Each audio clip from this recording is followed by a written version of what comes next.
Sidang lanjutan gugatan perkara terkait penolakan untuk melakukan proses pencoretan hak tanggungan, ROYA, oleh kuasa hukum penggugat Apriliati, SH.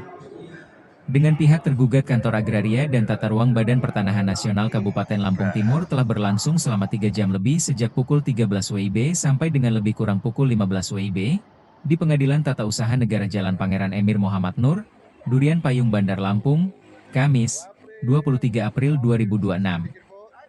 Dalam persidangan pihak kuasa hukum penggugat Apriliati, SH bersama rekan kuasa hukum lainnya Dr. Watoni Nurdin SHMH, Samson Siagian, SHMH, Liza Novianti SH dan Made Dwi Payana, menghadiri 3 orang saksi dalam persidangan diantaranya Irwan, Muhadi dan Rio. Baik, terima kasih ya. Bahwa pada hari ini adalah pemeriksaan saksi-saksi fakta yang kami ajukan dari kuasa hukum penggugat dan dihadiri oleh prinsipal juga, bahwa kami membantah keras apa yang disampaikan jawaban daripada tergugat yang menyatakan bahwa sudah lewat waktu mengenai pengajuan gugatan dengan berdasarkan sudah tahu sejak tanggal 17 September. Ya. Tadi saksi Pak Herwan menerangkan bahwa pada tanggal 17 September itu adalah agenda audiensi.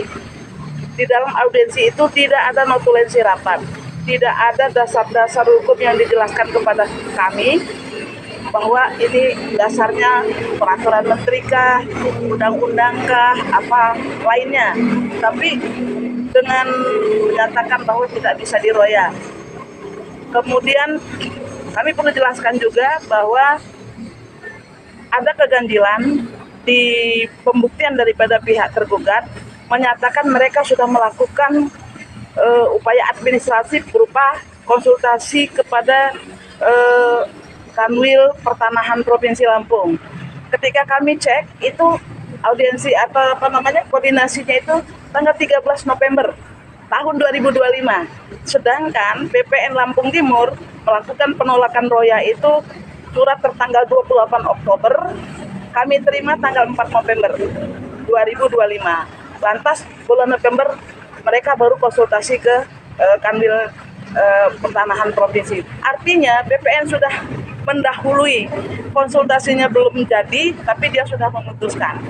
Itu yang pertama. Yang kedua yang kami buktikan bahwa kami tetap bertahan bahwa tanah tersebut dikuasai dimiliki oleh masyarakat Sindang Anom, termasuk prinsipal Pak Mudil Aqua Kahuripan. Ini secara sah melalui pembelian, melalui saksi-saksi tadi, kemudian kepala dusun menerangkan bahwa beliau menjabat sebagai kepala dusun mengetahui perolehan tanah-tanah masyarakat tersebut melalui proses yang resmi. Bahkan beliau mendampingi proses pengukuran, sertifikasi, bahkan yang menarik dari 2008 sampai 2019 ada program-program pensertifikasian dengan Larasita, dengan Prona, dengan PTSL, ya.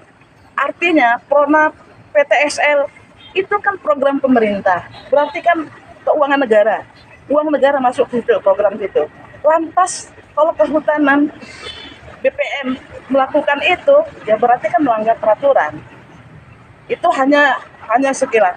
Tapi di sisi yang lain kami akan menunjukkan apa yang diperoleh klien kami melalui pembelian di tahun 2025, disertifikatkan 2026, dikuasai sampai hari ini, ya 2006 sampai 2026, dikuasai sampai hari ini tidak ada gangguan. Melalui saksi-saksi juga dijelaskan sampai hari ini mereka tidak pernah menerima pengumuman, ditempeli pengumuman bahwa ini tanah kehutanan, agar masyarakat segera mempersiapkan diri untuk pindah atau teguran dan sebagainya, itu tidak ada. Dan sampai hari ini tidak ada masyarakat pemilik sertifikat yang menerima surat pemblokiran terhadap sertifikat mereka. Terus ini Bu, dari saksi itu mengatakan bahwa ada sebagian sudah bisa diroya. Nah, untuk dari klien Ibu sendiri itu dari tahun berapa yang belum bisa dikurai Bu? Dari tahun? Jadi klien kami ini kan lunas BRI-nya itu tanggal 22 September tahun 2023. Sejak saat itu mereka mengurus, tapi sekali lagi secara lisan. Ada penolakan suruh konsultasi secara lisan. Belum pernah ada fisik surat yang menyatakan bahwa tanah Bapak Bujil SHM 1332 dan 1333 ini adalah tanah kehutanan. Itu belum pernah ada surat itu. Baru surat itu muncul pada tanggal 28 Oktober, surat BPN menyatakan ada indikasi. Yang lebih menariknya di dalam perkara ini, tadi ditampilkan oleh tergugat BPN bukti notulensi rapat. Di dalam notulensi rapat itu poin 6 dan 7 jelas disebutkan bahwa dulunya memang benar tahun 1950 kawan. Tapi dengan terbitnya ada perda, ada pergub, ada perintah peraturan perundangan lainnya, maka tanah masyarakat Sindang Alam itu dilepaskan dan diperintahkan untuk disertifikasi oleh masyarakat. Dengan dasar itulah, maka masyarakat mensertifikasikan tanah-tanah tersebut atas dasar peraturan-peraturan itu. Nanti pada saatnya kami akan buktikan persidangan. Sampai hari ini semua klien kami maupun saksi-saksi pemilik sertifikat, apalagi Pak Kadus bersaksi, dia sebagai pamong ya, tidak pernah menerima mengetahui adanya surat BPN tentang pemblokiran itu. Ya artinya memang masih tetap berjalan lah, seperti kayak mereka melakukan kredit, pengajuan kredit masih tetap berjalan Bu ya? Ya itu tadi kami komparatifkan, kok ada pembedaan perlakuan. Ya, pembedaan perlakuan di satu sisi 2026 loh terakhir terima kredit, ya sedang 2026 kan kemarin nih, bulan Februari, klien kami dari 2022, 2023 sudah mengupayakan itu. Usai persidangan, kuasa dari kantor BPN Lampung Timur ketika dimintai konfirmasi enggan untuk memberikan komentar, karena menurut dia itu adalah fakta persidangan. Tanya dikit Pak, itu kan tadi Bapak sebagai tergugat Pak ya? Oh iya. Yang tadi kan kuasa. Oh, dari kuasa hukum nggak dari BPN Pak ya? Siap. Saya mau nanya dikit Pak, itu kan tadi Bapak katakan tadi dia lakukan pemblokiran ya? Pemblokiran sertifikat. Oh tadi kan fakta persidangan. Jadi kalau bisa kan ini di persidangan aja. Jadi kalau saya tidak ada komentar dari situ. Mohon maaf ya Pak ya. Oke ya. Ini Pak, mau konfirmasi dikit Pak. Tadi kan saya mendengar dalam persidangan itu kan penggugat mengatakan bahwa dilakukan pemblokiran. Kalau menurut pengetahuan dari Bapak, dari pihak penggugat, itu pemblokiran sertifikat itu berapa bidang atau hanya terkait klien kita ini aja? Yang pertama, kami mengetahui adanya pemblokiran itu dari pemberitaan dari Kepala Kantor BPN Lampung Timur. Setelah kami audiensi, nah kemudian timbul berita. Itu kalau tidak salah, yang akan diblokir itu semua sertifikat yang ada di Sindangan. Itu sudah dilakukan Pak? Belum ada.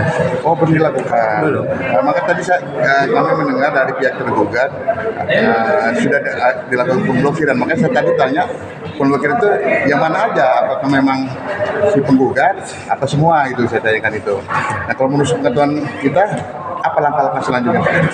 Ya, apa yang disampaikan oleh majelis hakim tadi di dalam pemeriksaan saksi dari pemeriksaan saksi tadi, hakim menjelaskan kepada tergugat agar dia menyerahkan yang namanya buku warka. Buku warka itu yang akan menjelaskan tentang berapa jumlah sertifikat yang ada di Sindangan dan apakah itu masuk semua ke dalam kawasan hutan yang disinyalir oleh pihak BPN, mereka akan lakukan blokir itu.